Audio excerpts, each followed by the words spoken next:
प्यारे बच्चों, BA LLB द्वितीय सेमेस्टर के प्रश्न पत्र तृतीय जो कि समाजशास्त्र है और उसका नाम है भारतीय समाज। उसके तृतीय यूनिट में एक चैप्टर है जिसका नाम है विवाह। आज हम लोग विवाह को समझेंगे कि विवाह क्या है, तो उसका अर्थ, उसकी परिभाषा, विवाह के क्या प्रमुख उद्देश्य होते हैं और उसके कितने रूप होते हैं, इन सभी बातों का चर्चा करेंगे। ठीक है। तो विवाह एक सार्वभौम सामाजिक संस्था है जो एक स्त्री एवं पुरुष को दंपति के रूप में पारिवारिक जीवन में लाता है। इस संस्था में स्त्री पुरुष को समाज छूट देता है कि एक साथ रह करके वो बच्चा पैदा करे। इस प्रकार समाज को लैंगिक संबंधों की अनुमति कहीं ना कहीं समाज दे देता है, ताकि एक स्त्री और एक पुरुष दोनों लोग साथ रह करके वैवाहिक जीवन को आगे बढ़ाएं और बच्चे पैदा करके परिवार का निर्माण करें। ठीक है। इसी को गिलीन एवं गिलीन कहते हैं कि विवाह परिवार बसाने का सामाजिक रूप से स्वीकृति का तरीका होता है। ठीक। अब परिभाषा को देखते हैं तो हंट महोदय कहते हैं कि विवाह सामाजिक रूप से अनुमन्य है जिसके द्वारा ही दो या दो से अधिक व्यक्ति परिवार बसाते हैं, जिसमें कि अब देखिए विवाह एक सामाजिक क्या है, अनुमति है, जिसके द्वारा दो, जिसमें एक स्त्री और एक पुरुष होते हैं और ये दोनों लोग मिलकर के परिवार को बसाने का काम करते हैं। तो हंट यही कह रहे हैं। ठीक। उसके बाद है मलिनोक्षी। मलिनोक्षी कह रही हैं कि विवाह बच्चों को जन्म देने और पालने का करार है। विवाह जो होता है बच्चों को जन्म देने और पालने का समझौता है, ये मलिनोक्षी कह रही हैं। ठीक है। उसके बाद देख लेते हैं एक और छोटा सा परिभाषा है बोगार्डस के अनुसार। तो विवाह स्त्रियों और पुरुषों को पारिवारिक जीवन में प्रवेश कराने वाली संस्था है। ठीक है। विवाह क्या है, एक स्त्री और पुरुष को पारिवारिक जीवन में प्रवेश करा रही है, जहाँ से कहीं ना कहीं परिवार में ये दोनों लोग प्रवेश कर रहे हैं। ठीक है। लगभग हर समाज में देखेंगे तो विवाह का ढंग कहीं ना कहीं इसी तरीके का होता है कि लोग पहले विवाह करते हैं ताकि एक परिवार साथ रह सके और उसको आगे बढ़ा सके। ऐसी विचारधारा हर जगह पाई जाती है और ये अनुभव करते हैं कि परिवार सबसे सुरक्षित संस्थान है जहाँ पर एक स्त्री को सुरक्षा प्रदान किया जाता है या फिर मिलता है। अब समझते हैं प्यारे बच्चों, विवाह के प्रमुख उद्देश्य कौन से हैं। तो पहला ये है कि यौन इच्छा की संतुष्टि, चाहे पुरुष हो चाहे महिला हो, दोनों की कहीं ना कहीं एक इच्छा होती है और उस इच्छा को संतुष्ट विवाह ही कराता है। ठीक है। जो कि समाज भी क्या कर रहा है, इसकी छूट देता है कि ताकि वो जब एक शादी विवाह हो जाता है, दंपत्ति जीवन में आ जाती हैं, तो पारिवारिक जीवन में प्रवेश के लिए समाज छूट देता है। इसीलिए कहीं ना कहीं यौन इच्छा की संतुष्टि दोनों लोग कर पाते हैं।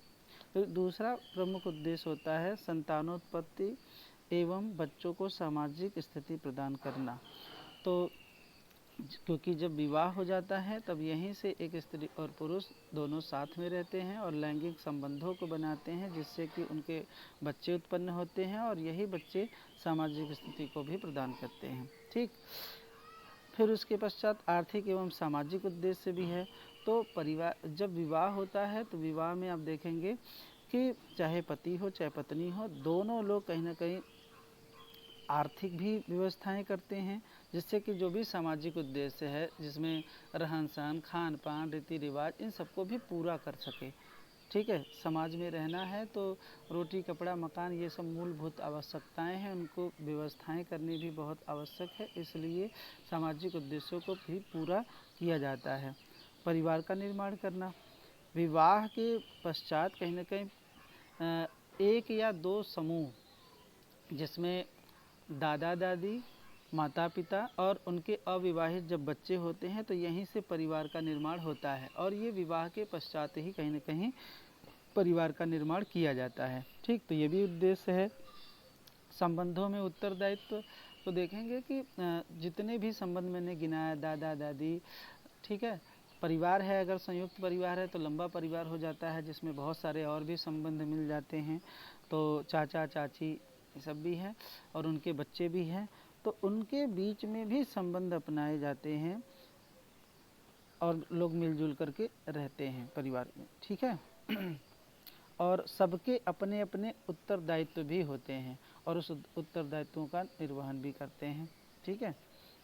अब यहाँ पर अगर विवाह की बात किया जाए तो पति के अपने उत्तरदायित्व होते हैं, पत्नी के अपने उत्तरदायित्व होते हैं और दोनों लोग मिल करके उन उत्तरदायित्वों का निर्वहन करते हैं।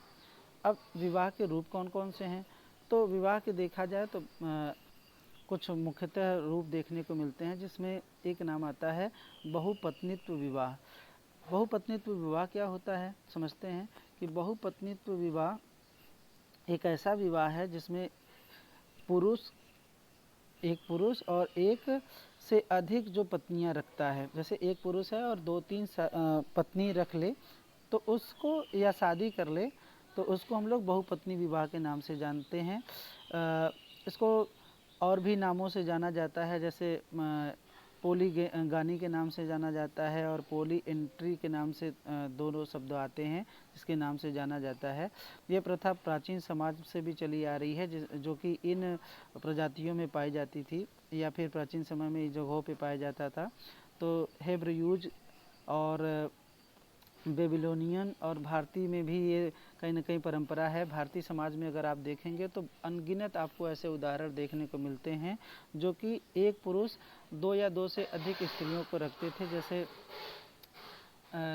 दशरथ जी शादी किए थे, राजा जनक शादी किए थे, और उसके बाद अगर देखेंगे तो बहुत सारे ऐसे राजा महाराजा रहे हैं जो प्राचीन समय में बहुत सारे पत्नी को रखते थे। आधुनिक समझ में अगर इसका उदाहरण देखने को मिलता है तो मुसलमानों में आप देखेंगे तो ऐसी चीज़ें ज़्यादातर देखने को मिलती है, ठीक है, जो कि एक से अधिक महिलाएं रखती हैं। युद्ध के समय आप देखेंगे तो कुछ ऐसे महिलाएं होती हैं, जो राजा अगर जीत लेता है उस राज्य को तो वहाँ की जो सुंदर महिलाएं होती हैं उनको भी पकड़ करके अपना रखैल बना लेता है।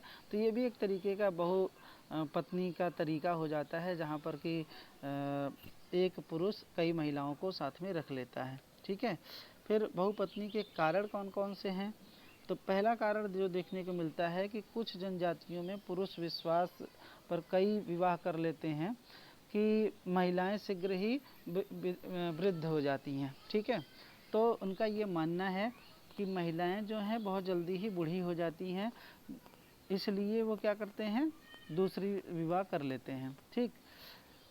और भी कारण होते हैं, जैसे एक स्त्री का कोई संतान न हो, अब क्योंकि वंश को चलाना है और पुत्र भी होना चाहिए, तो उसके लिए वो दूसरी शादी कर लेते हैं। तो ये भी कारण होता है बहुपत्नी विवाह होने का।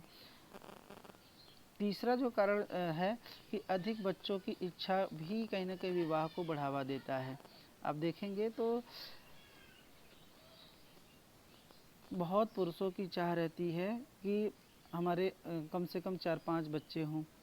तो ऐसा अगर मान लीजिए पहली पत्नी से उसको बच्चा नहीं हो पा रहा है तो वो दूसरी शादी करता है ताकि उससे संतान उत्पन्न कर सके। तो इस चाह में भी कहीं ना कहीं 2-3 शादियां वो कर लेता है।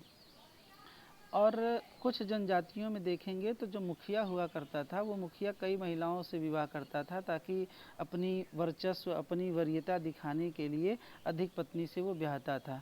एक पत्नी से विवाह जो है वो मानता था कि गरीबी का द्योतक है, क्योंकि मैं मुखिया हूँ, तो मुखिया जो है वो धनी होता है, इसलिए वो 2-2 3-3 शादियाँ कर लेता था, ठीक है।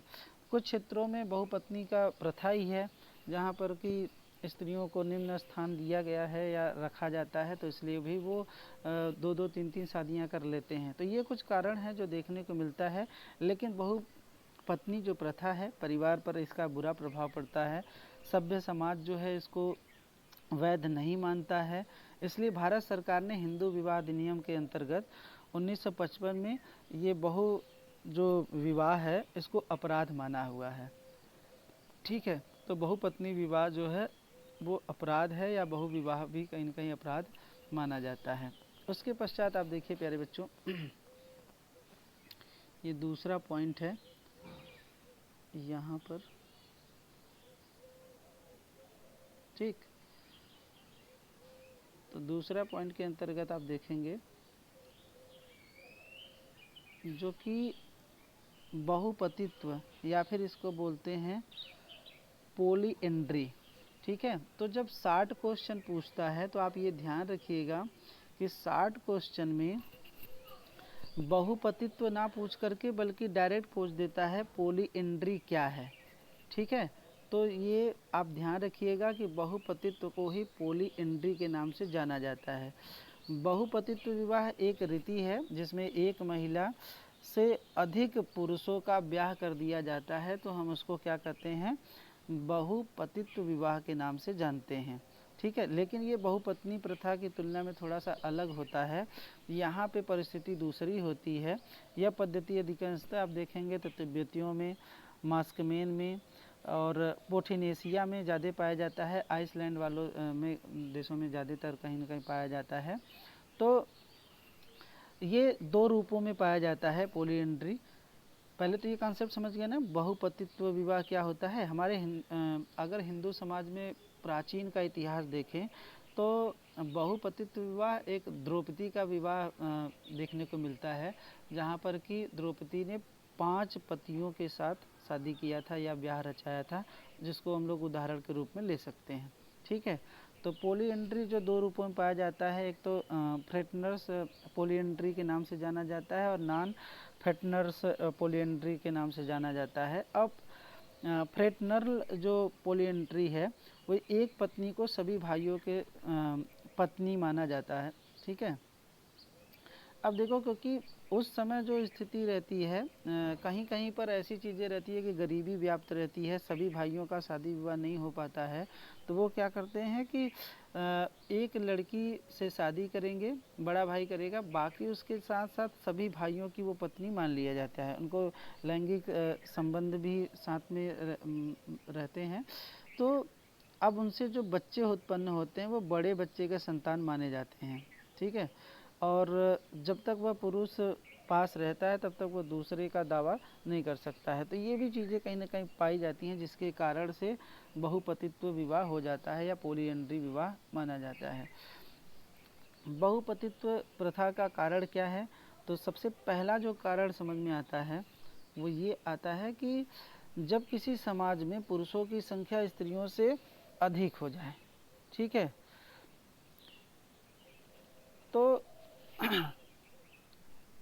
पुरुष मान लीजिए कि 1000 हो गए। ठीक है, और 1000 पुरुष पर अगर बात किया जाए तो 500 मान लीजिए स्त्रियां हैं।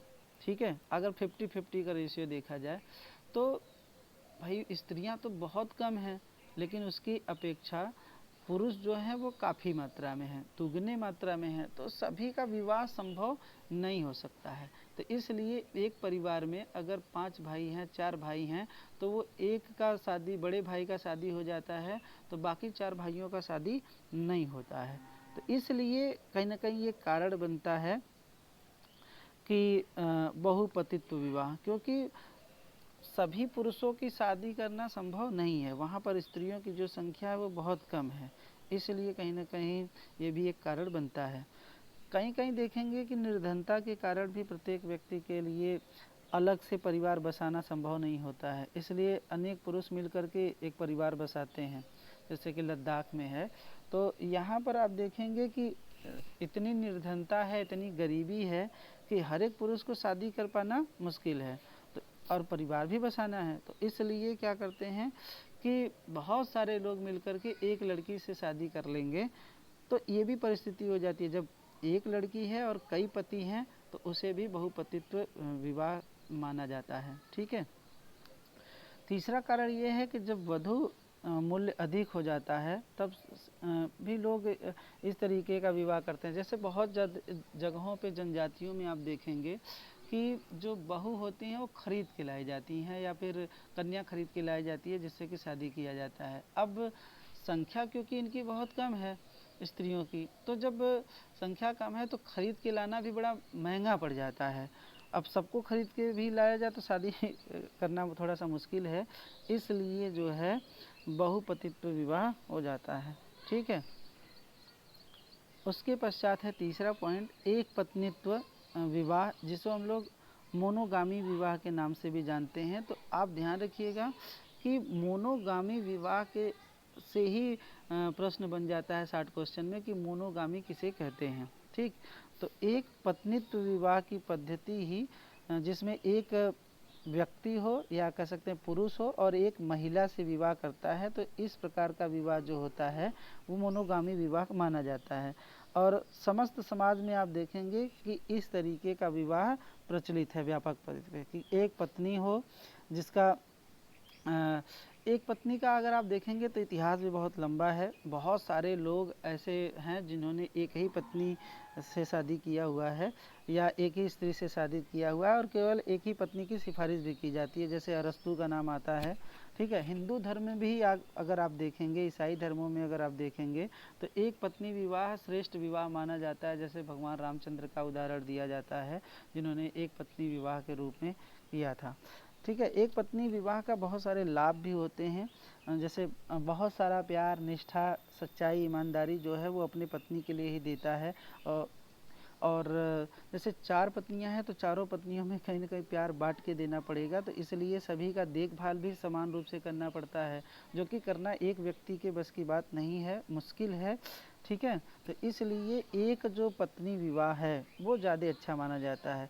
अब मान लीजिए पिता भी बनता है कल को, तो माता पिता जब बनते हैं तो बच्चों की अच्छी तरीके से देखभाल भी कर सकते हैं, जो कि बहुपत्नी विवाह की कंडीशन में संभव नहीं है। कई घरों में मुखिया जो होता है वो व्यक्तिगत पैतृत्व नहीं होता है, क्योंकि परिवार खुशी से या फिर ऐसे हो जाए तो कहीं ना कहीं आप देखेंगे तो बहुपत्नीत्व विवाह में थोड़ी सी दिक्कतें होती है। इसलिए अपने बच्चों का अच्छे तरीके से लालन पालन, शिक्षा दीक्षा और कपड़े की व्यवस्था और भी जो मूलभूत आवश्यकताएं हैं उनकी पूर्ति करने के लिए अगर आपके पास एक विवाह है और एक विवाह से बच्चे हैं तो उनकी पूर्ति अच्छे तरीके से हो सकती है। लेकिन 4 शादियां किया है, 4 शादियों से कितने बच्चे पैदा हुए हैं तो उनका कर पाना थोड़ा सा मुश्किल है। ठीक है, तो इसलिए अब समझते हैं प्यारे बच्चों हिंदू विवाह का अर्थ। तो हिंदुओं में भी एक विवाह एक धार्मिक मान्यता मानी जाती है, कृत्य माना जाता है। हिंदू विवाह वह पवित्र संस्था है जो स्त्री और पुरुष को गृहस्थ जीवन में प्रवेश करा करके उनके पुरुषार्थ आदि का धार्मिक संस्कारों को पूरा कराने का अवसर प्रदान करता है। इस प्रकार हिंदू विवाह एक समझौता न होकर के धार्मिक संस्कार माना जाता है, जो कि एक धार्मिक कृत्य के रूप में माना जा रहा है। और ये माना जा रहा है कि हिंदू विवाह जब होगा तो एक पवित्र क्या है, संस्था है जो स्त्री और पुरुष को गृहस्थ जीवन की ओर प्रवेश करा रहा है। ठीक है, तो अगर आपसे पूछा जाए कि हिंदू विवाह का अर्थ क्या है, तो एक धार्मिक कृत्य है जो कि हिंदू धर्म में लोग अगर विवाह कर रहे हैं तो उस पवित्र संस्था से जुड़ रहे हैं जहाँ से एक स्त्री और पुरुष गृहस्थ जीवन में क्या कर रहा है, प्रवेश कर रहा है। ठीक है, तो ये भी धार्मिक संस्कार होना बहुत ज़रूरी है। और यहीं से आगे जब हम विशेषताओं पर चर्चा करेंगे तो देखेंगे कि पहली विशेषता ये है कि हिंदू जो विवाह है क्या आधार क्या है, धर्म है। धर्म में ये बताया जाता है कि धार्मिक संस्कार है विवाह संस्कार। ठीक है, जिसको पूरा करना बहुत ज़रूरी है। हम जैसे गृहस्थ की ओर जब जाते हैं, दूसरा जो आश्रम है, तो जब गृहस्थ आश्रम में हम प्रवेश करते हैं तो उसके लिए हिंदू विवाह या होना बहुत ज़रूरी है, विवाह का होना बहुत ज़रूरी है, तभी हम दूसरे आश्रम में प्रवेश कर सकते हैं। दूसरी विशेषता यह है कि हिंदू विवाह की जो प्रकृति है वो अस्थाई है।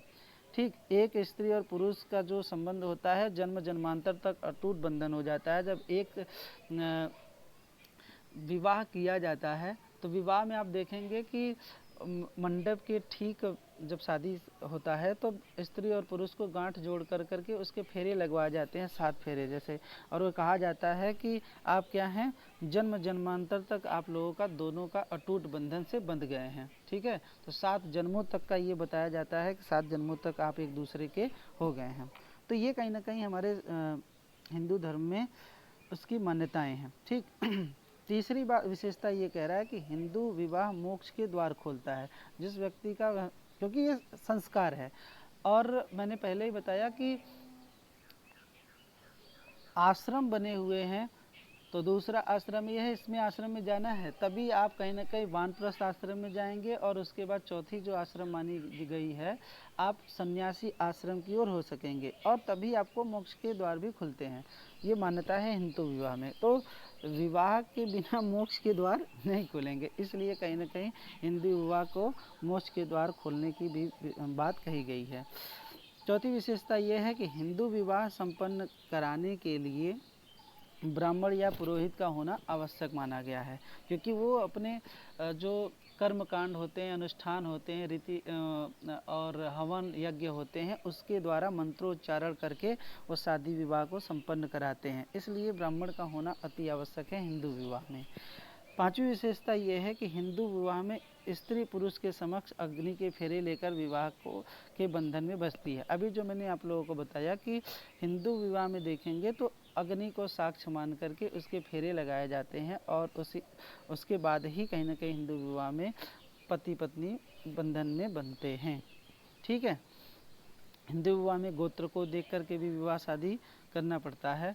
जैसे कि अगर एक ही गोत्र का है, ब्राह्मणों में देखेंगे अगर एक ही गोत्र का है तो गोत्र का मतलब कि रक्त संबंध मान लिया जाता है, इसीलिए एक गोत्र में ही वो लोग शादियां नहीं करते हैं, अपने गोत्र को छोड़ा करके दूसरे गोत्र में शादी करते हैं। ठीक है। तो ये सब सारी चीज़ें भी है, जैसे सपिंड, और उसके बाद विजातीय, जैसे कि एक होता है सगोत्र, दूसरा होता है विगोत्र। तो विगोत्र व्यक्तियों के साथ ही विवाह किया जाता है, सगोत्र समूह में शादी करना थोड़ा सा हिंदू धर्म में वर्जित माना गया है। ठीक है। अब बात कर लेते हैं हिंदू विवाह के प्रकार। यहाँ पे देखिए ये हिंदू विवाह के प्रकार है।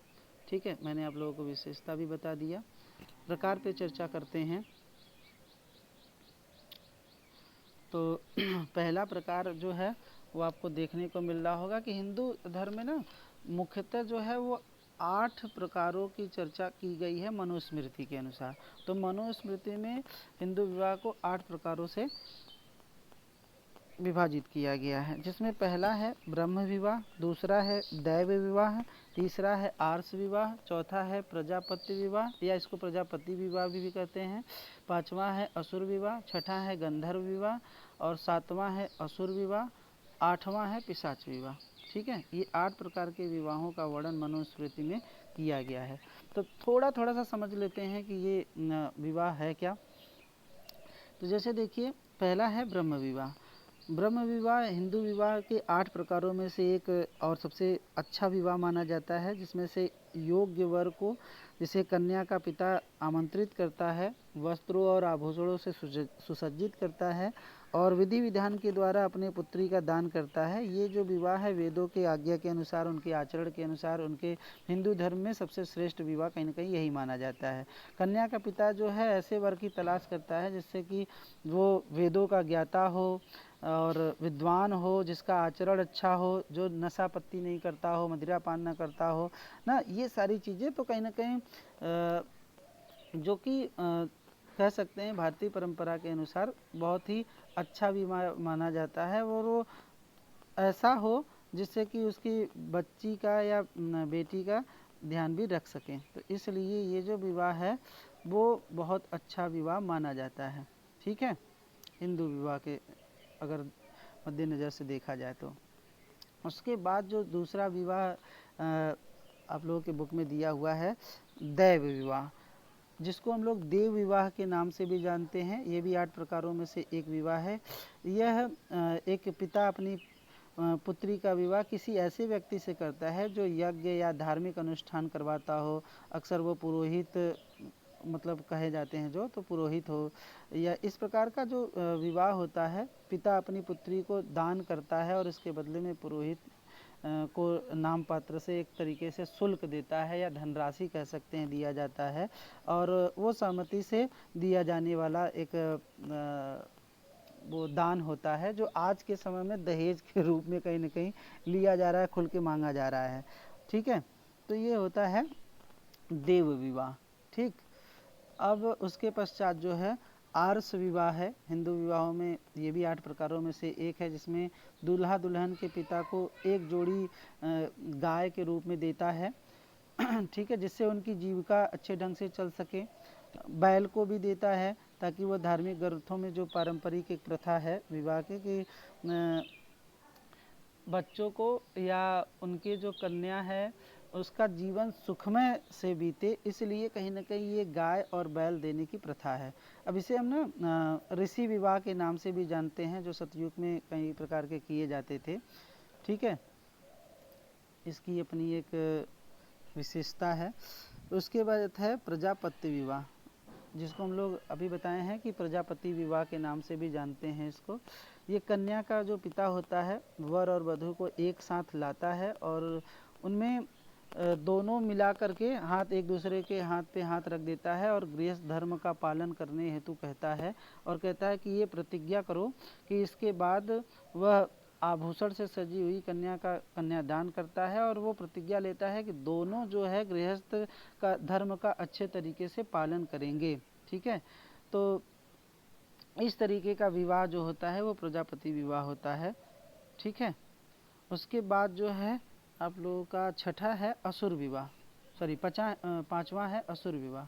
तो हिंदू धर्म में ये भी एक प्रकार का विवाह होता है। परिवार को धन या संपत्ति दे करके उसे प्राप्त किया जाता है। विवाह में लड़की को देखो यहाँ पर ना एक तरीके से कह सकते हैं कि लड़की को खरीदा जाता है। तो यहाँ पर लड़की की जो इच्छा है वो बहुत ज़्यादा महत्व नहीं रखता है और ना उससे पूछी भी जाती है, क्योंकि जो लड़की पसंद लगी उस लड़की को कुछ रुपए या उसके पिता को कुछ रुपए या धनराशि दे करके खरीद ली जाती है।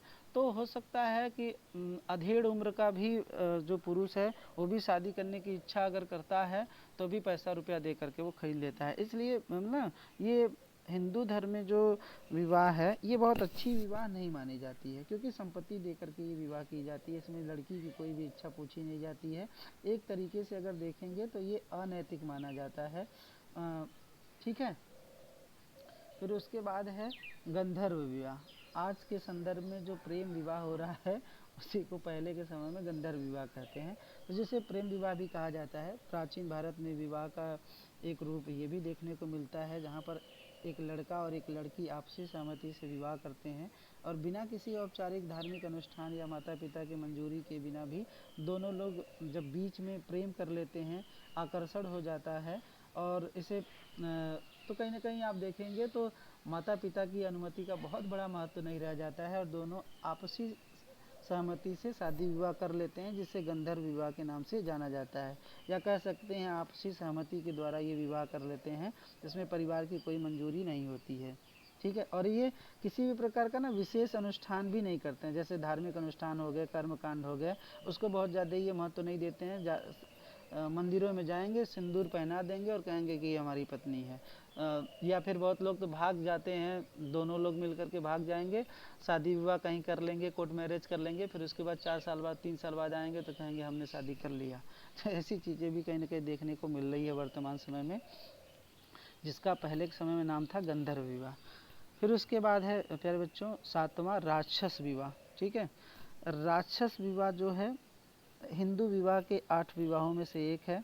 इसमें लड़की के परिवार की सहमति के बिना बलपूर्वक अपहरण कर ले जाता है। अपहरण, तो इसको अपहरण विवाह के नाम से भी जानते हैं, जो कि हिंदू विवाह के में अगर देखा जाए तो ये निम्न प्रकार का विवाह माना जाता है, जिसको कह सकते हैं जबरन ना, जबरदस्ती किसी से शादी कर लेना, जिसको कि बलपूर्वक उठा करके लेके चला जाए। आज के समय में किडनैप जिसको बोलते हैं, किडनैप करके ले जाए और उससे शादी विवाह कर ले, तो ये राक्षस विवाह माना जाता है। फिर उसके बाद है आपका 8वां और अंतिम विवाह का, जिसमें हम लोग पैशाच विवाह भी बोलते हैं या फिर पिशाच विवाह के नाम से भी जाना जाता है। ये राक्षस विवाह जो था वो भी निम्न कैटेगरी का विवाह माना जाता है। ठीक है, तो ये भी आप देखेंगे तो जो ये पैशाच विवाह है ये मनुस्मृति में सबसे निम्न कैटेगरी का विवाह या निम्न कोटि का विवाह माना जाता है। इसमें एक पुरुष जो होता है किसी भी महिला को नशे में जो धुत हो, मानसिक रूप से जो विक्षिप्त महिला हो या किसी प्रकार से मान लीजिए सोई हो और उसका जा कर के बिना सहमति पूछे जबरन उसके साथ संबंध बना लेता हो, जो आज के संबंध में कह सकते हैं कि रेप कर देता हो, उससे शादी कर लेता है, तो इसे अधार्मिक माना जाता है। और इसमें जो मैंने बताया हिंदू धर्म में इसकी बड़ी निंदा की गई है। इस तरीके का जो विवाह किया जाता है उसको पिशाच विवाह के नाम से जानते हैं। ठीक है, तो प्यारे बच्चों, अब उसके पश्चात आप लोगों ने देख लिया कि ये जो है विवाह की इतनी कैटेगरी है 8। अब हम लोग देखेंगे कि हिंदू विवाहों में आधुनिक युग में परिवर्तन किस तरीके से हो रहे हैं। ठीक है, तो जैसे बहुत ज़्यादा देखिए लंबा आपसे प्रश्न पूछा नहीं जाता है, तो इसलिए 2-3 आप पर देख लीजिए जिसमें प्रेम विवाह में वृद्धि हो रही है। जब भी आप देख रहे हैं आज के समाज में कि धार्मिक कृत्य न होकर के एक सुविधाजनक बंधन बन गया है कि अनेक प्रकार के मान लीजिए ऐसे तनाव में हैं या फिर परिवार बहुत अच्छे तरीके से नहीं चल रहा है। यही कारण है ना कि जैसे माता पिता में बहुत अच्छे तरीके से सामंजस्य नहीं बैठ रहा है, दोनों कमाने वाले हैं या फिर नहीं कमाने वाले हैं, तो अगर आपस में सामंजस्य नहीं बैठता है तो वो आए दिन झगड़े फसाद करते रहते हैं। उसका असर बच्चों पे भी पड़ता है, उनको वो उतना प्रेम नहीं मिल पाता है जिसकी वजह से वो दूसरे जगह प्रेम करते हैं ना। जैसे विपरीत लिंग में प्रेम हो जाता है, वो ज़्यादा समय उन लोगों को देने लगते हैं क्योंकि माता पिता से वो प्रेम मिल नहीं रहा है, समय मिल नहीं रहा है, तो जहाँ भी उनको वो प्रेम या समय मिलता है वो वहीं पर जा कर के रोमांस करते हैं, प्रेम करते हैं। तो ये कहीं ना कहीं आज के समय में ये प्रेम विवाह ज़्यादातर देखने को मिल रहा है। ठीक है, जैसे ये है प्रेम विवाह। अब उसके पश्चात देखते हैं तो एक विवाह से अधिक आयु में विवाह। ठीक, तो आप देखिए कि पहले के समय में आप लोगों को बताए अभी कि कई कई शादियां कर लेते थे, लेकिन आधुनिक समय में क्या है ना, अब एक ही विवाह कर रहे हैं। और एक विवाह का रीज़न भी ये है कि जैसे पहले तो लड़का हो चाहे लड़की हो, दोनों लोग अपने पैरों पर खड़ा होना चाहते हैं और वो चाहते हैं कि पढ़ लिख करके कुछ बन जाए, उसके पश्चात हम शादी विवाह करें। तो उस पढ़ने लिखने में, नौकरी प्राप्त करने में काफ़ी समय लग जाता है और वो काफ़ी कह सकते हैं कि एज उनकी हो जाती है। और जब एज हो जाता है तो ऐसे समय में स्त्रियों में भी जागरूकता आ जाती है, पुरुषों में भी जागरूकता आ जाती है और अपने अधिकारों को समझने लगते हैं। इसलिए जो है अधिक आयु में भी शादी कर रहे हैं और एक ही विवाह कर रहे हैं, अपने अधिकारों की मांग कर रहे हैं, समानता का भी दावा कर रहे हैं कि हम लड़की हैं तो क्या हुआ, हम भी कमा रहे हैं, हम भी अपने पैरों पे हैं। ठीक है, तो ऐसी चीज़ें कहीं ना कहीं है, तो इसलिए आज के समय में एक ही विवाह हो रहा है और अधिक आयु में विवाह हो रहा है। 35-40 साल में शादियां होने लगी हैं अब। ठीक है, ये फिर उसके पश्चात है अंतर जातीय विवाहों में वृद्धि। तो देखो क्योंकि आज के समय में अगर देखा जाए तो नगरीकरण ज़्यादातर है और नगरीकरण है उसके साथ साथ औद्योगिक है। तो ये औद्योगिक लोग व्यवसाय कर रहे हैं फैक्ट्रियों में, कंपनियों में, होटलों में, बहुत सारे ऐसे जगहों पर। ठीक है, इंजीनियर हैं, डॉक्टर हैं, ये सारी चीज़ें हैं। तो कहीं ना कहीं अब वो छुआछूत वाली बात रह गई, एक दूसरे के साथ कहीं ना कहीं निकटतम संबंध है, जाति का कोई भेदभाव रह नहीं गया, काफ़ी हद तक समाप्त हो गया है। तो लोग क्या करते हैं, जैसे मान लीजिए कोई फैक्ट्री में एक लड़का और एक लड़की हैं जो एक दूसरे के साथ खा रहे हैं, पी रहे हैं, बहुत सारे बातें टाइम स्पेंड कर रहे हैं, तो वहाँ पर लगाव होना स्वाभाविक हो जाता है, जिसके कारण दोनों लोग प्रेम में आ रहे हैं। तो प्रेम में आने से ये अंतर जाति विवाह को भी वो लोग नहीं मानते हैं, तो कहीं ना कहीं ये भी बढ़ावा मिल रहा है। ठीक है, तो अंतर जाति विवाह भी कर ले रहे हैं। ठीक, अब उसके पश्चात प्यारे बच्चों देखिए जोड़े का चयन और विवाह के क्या नियम होते हैं। तो विवाह एक महत्वपूर्ण सामाजिक संस्था है और यही कारण है कि समाज उसकी अनुमति देता है, नहीं देता है। और यही है कि जोड़े को मतलब बनाया जाता है, जोड़े का चयन किया जाता है और इसकी पूर्ण स्वतंत्रता कहीं ना कहीं माता पिता को ही होती है। और ये निर्देश अच्छा जोड़े का चयन पूर्णतः व्यक्तिगत अधिकार नहीं है, क्योंकि गलत निर्णय से वो पूरी वैवाहिक जीवन ही गड़बड़ हो सकती है। तो इसके कोई मानक नहीं है, लेकिन कुछ नियम है कि विवाह कैसे करें, उसको कैसे नियंत्रित करते हैं। इसके लिए कहीं ना कहीं चयन करने के लिए भी नियम बनाए गए हैं कि किस तरीके से विवाह होने चाहिए, क्योंकि अगर मनमाना ढंग से विवाह हो जाता है तो वो वैवाहिक स्थिति बहुत अच्छी तरीके से नहीं चल पाती है और कुछ समय के पश्चात ही देखते हैं कि तलाक या विच्छेद की बात आती है, हो जाती है। तो विवाह का यहाँ पर दो तरीके से चयन बताया गया है। एक तो है आपका सगोत्र विवाह। तो सगोत्र विवाह एक ऐसा विवाह है जिसमें जीवन साथी अपने ही समूह का चुना जाता है, तो बाहरी समूह का नहीं चुना जाता है ना, कोई अंतरजातीय विवाह नहीं होता है, तो इसमें उसको प्रोत्साहन नहीं दिया जाता है। भारत में आप देखेंगे तो सगोत्री विवाह जो होता है वो जाति वर्ग जनजाति उपजाति ये सबको ध्यान में रख करके किया जाता है। तो जो एक ही समूह में शादी किया जाए या एक ही जाति में से जो शादी किया जाता है ना, उसी को हम लोग सगोत्र विवाह के नाम से जानते हैं। ठीक, भारत में आप देखेंगे तो सगोत्री विवाह पाए जाते हैं। जो जातियों में सगोत्र, कोई भी अपनी जाति से बाहर विवाह नहीं करेगा, वो अपने ही सगोत्र में विवाह करेगा, उसकी अनुमति दिया जाता है। वर्ग में ही सगोत्र विवाह या वर्ग की हैसियत से ही अपने में ही शादी विवाह कर ले, उसी को हम सगोत्र विवाह कहते हैं। ठीक, उसके बाद है अगोत्र विवाह या अगोत्र का प्रथा। अगोत्र प्रथा में विवाह का नियम जिसमें व्यक्ति जो है समूह से बाहर करता है और अपने समूह में विवाह को नहीं करता है। ठीक है, इसको हम लोग बोलेंगे अगोत्र विवाह। ठीक है, समूह में रोकता है, क्योंकि कोई भी व्यक्ति अपने पितामह के दावे को ठुकरा सकता है। विवाह जैसे नज़दीक आने पर वो कहता है कि नहीं, हम इसमें शादी नहीं करेंगे, अपने मन से शादी करेंगे। ऐसी चीज़ें कहीं ना कहीं बच्चों में आज वर्तमान समय में पाई जा रही है। जैसे मैंने बताया कि वो किसी दूसरे विपरीत लिंग से इतना प्रेम में है, प्रभावित है, तो वो उस समूह में न करके बल्कि दूसरे समूह में कर लेता है, तो इसी को हम लोग कहते हैं अगोत्र विवाह।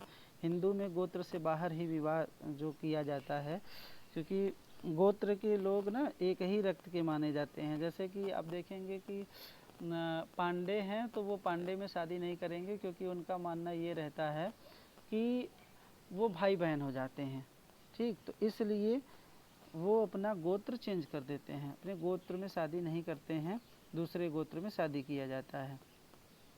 ठीक है, इस तरीके का जब विवाह हो इसको हम लोग अगोत्र विवाह कहते हैं। समझ में आया? तो इस तरीके का विवाह है, जो कि अगर यहाँ से जो अब देखिएगा प्रश्न जो पूछे जाते हैं, जैसे शॉर्ट क्वेश्चन लॉन्ग क्वेश्चन, तो पहला प्रश्न यही जो टॉपिक से बन रहा है वो विवाह क्या है।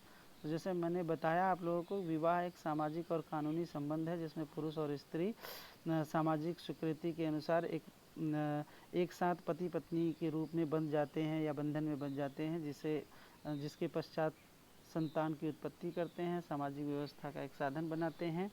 ठीक है, ये मैं आपको पहले समझा चुका हूँ। तो विवाह क्या है अगर पूछता है तो आप इसको लिख लीजिएगा। ठीक है, विवाह की कोई परिभाषा अगर पूछ रहा है तो विवाह की परिभाषा मैंने छोटा छोटा आप लोगों को 4-5 ठो बताया है, उस परिभाषा को आप लिख सकते हैं। ठीक है, विवाह कितने प्रकार का होता है, तो विवाह में देखेंगे तो मुख्यतः 3 प्रकार आप लोगों को बताया गया कि एक पत्नी विवाह जिसको मोनोगैमी विवाह के नाम से जाना गया, बहुपत्नी विवाह जिसको पॉलीगैमी विवाह के नाम से जाना गया, बहुपति विवाह जिसको पॉलीएंट्री के विवाह के नाम से जाना जाता है। तो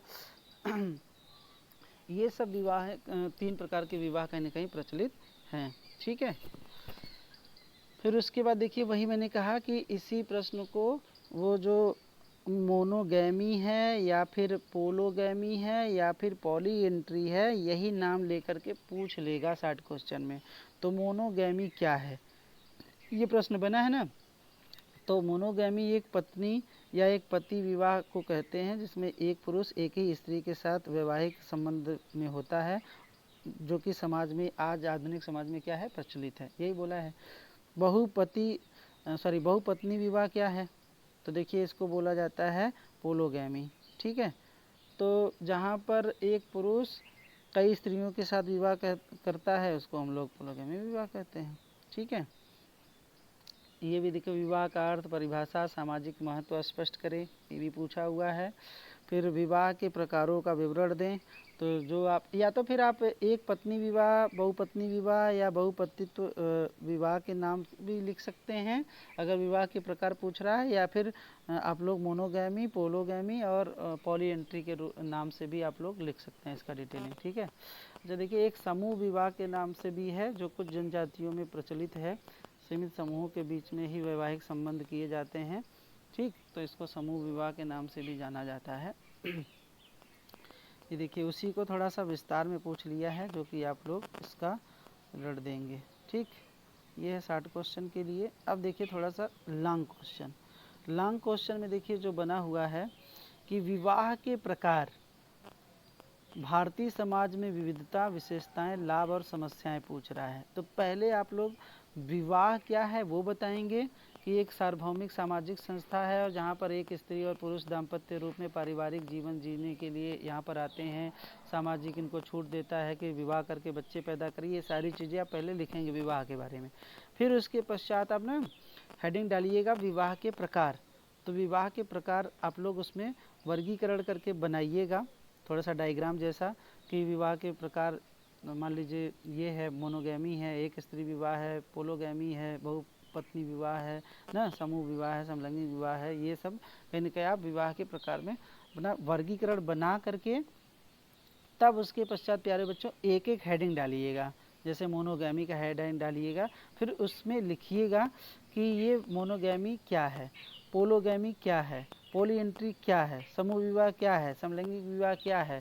फिर उसके बाद इसमें जो धार्मिक मान्यताएं हैं जो अभी हमने आप लोगों को बताया, इतना बहुत सारी चीज़ें, तब जा कर के लिखिएगा। तो थोड़ा सा लॉन्ग क्वेश्चन इस पर बन जाएगा इस तरीके से। तो एक एक हेडिंग दे करके जब लिखेंगे ना कि इसमें, और इसमें जैसे आप एक दे रहे हैं, ये पहले ये इसको समझ लीजिए। अच्छा, मोनोगैमी अगर ये दे रहे हैं तो इससे बताइएगा क्या लाभ होता है, क्या दोष होता है। ठीक है, मोनोगैमी विवाह जैसे लिखने के पश्चात तो यहीं पे आप लिख लीजिएगा क्या लाभ होता है, क्या दोष होता है। तो पॉइंट में लिख लीजिएगा कि जैसे अगर देखा जाए तो अगर हम ये विवाह कर रहे हैं एक पत्नी विवाह, तो इसके लाभ ये होते हैं कि बच्चों को हम अच्छे तरीके से शिक्षा दे सकते हैं, पत्नी का भी बहुत अच्छे तरीके से प्रेम ख्याल रख सकते हैं, एक दूसरे का सहयोग कर सकते हैं, पारिवारिक कलह कम होगी, बहुत सारी चीज़ें कहीं ना कहीं हम इसमें लिख सकते हैं ना। ठीक है, और दोष भी उसी तरीके से लिख सकते हैं।